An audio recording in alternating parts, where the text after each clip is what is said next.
2024 ఎలక్షన్ల Andhra Pradesh election results కానీ, కేంద్రంలో జరిగిన ఎలక్షన్ రిజల్ట్స్ కానీ ఒకసారి చూసుకుంటే ప్రత్యేకంగా ఆంధ్రప్రదేశ్ విషయంలో అయితే 175కి 164 స్థానాలు గెలుచుకోవడం ఏదైతే ఉందో, ఈ మొత్తం ఈ ప్రక్రియను మొత్తం ఒకసారి చూసుకుంటూ వస్తే, ఈ మొత్తం ఎపిసోడ్కి మ్యాన్ ఆఫ్ ది మ్యాచ్ కానీ, మ్యాన్ ఆఫ్ ది సిరీస్ కానీ ఖచ్చితంగా పవన్ కళ్యాణ్ అని చెప్పడంలో ఆశ్చర్యం లేదు. ఎందుకంటే ఈ కూటమి వల్ల విజయం వచ్చిందని నేను చెప్పను కానీ,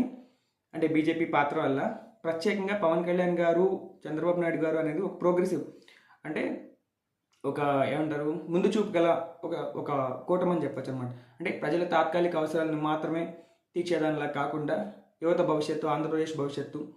ఆంధ్రప్రదేశ్ ఆర్థిక వ్యవస్థ ఇవన్నీ ఇంప్రూవ్ చేయడానికి నడుం బిగించిన ఒక కూటమిలాగా వాళ్ళిద్దరు ఐడియాలజీలు దగ్గరగా ఉంటాయి. కాబట్టి మొదటగా ఇలా పోటీ చేయాలి, ఓట్లు చీలి టెక్నికల్గా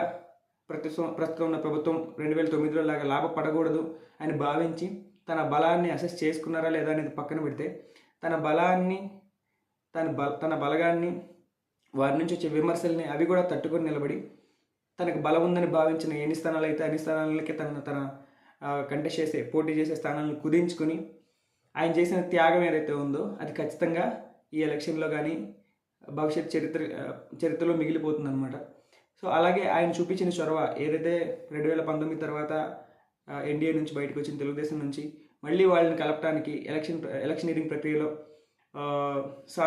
సానుకూలత తీసుకురావడానికి మళ్ళీ తిరిగి ఎన్డీఏ అధికారంలోకి రాబోతుంది అనే ఒక వాతావరణం ఉన్న వేళ వాళ్ళకి వ్యతిరేకంగా ఉండడం ఎందుకు, రేపైనా ఆర్థికంగా వాళ్ళతో సహాయం కేంద్రం నుంచి కావాలి కదా అని భావించి తీసుకున్న చొరవ చివరికి 3 పార్టీలు జట్టు కట్టేలా చేసి ఆయనకి మొదట్లో అనుకునే స్థానాల కన్నా మళ్ళీ 3 స్థానాలు వదులుకొని మొత్తానికి పడ్డవాడు చెడ్డవాడు కాదు అన్న చందంగా మొత్తానికి కూటమిని విజయ తీరాలకు చేర్చారు. ఇందులో పవన్ కళ్యాణ్ గారి కృషి మాత్రం ఖచ్చితంగా అందరికన్నా ఒక మెట్టు ఎక్కువే అని చెప్పాలి. అలాగే అన్ని పక్షాలు సరిగ్గా పనిచేయడం, బీజేపీ కూడా మొదట్లో పెట్టి చేసిన ఆఖరిలో సహకరించడం, ప్రజలను అడిగి పట్టి కావచ్చు, వేరే ఎదురు కారణాలతో కావచ్చు. కానీ ఈ మొత్తం ఎపిసోడ్లో పవన్ కళ్యాణ్ గారు అనేవాళ్ళు ఆయన 100% స్ట్రైక్ రేట్తో 21 ఎమ్మెల్యే స్థానాలు, 2 ఎంపీ స్థానాలు పోటీ చేసి మొత్తం గన్ షాట్గా 100% గెలవటం, అలాగే పిఠాపురం నుంచి ఆయన స్ట్రాటజిక్గా సెలెక్ట్ చేసుకున్న సీట్ నుంచి 70,000కి పైగా మెజారిటీతో గెలవడం ఏదైతే ఉందో ఇది ఆయన రాజకీయ భవిష్యత్తుకి తిరుగులేని పునాది,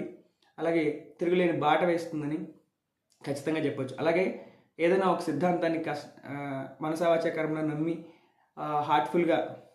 ప్రయత్నం చేస్తే సిన్సియర్గా దాని ఫలితాలు ఎలా ఉంటాయి అనే దానికి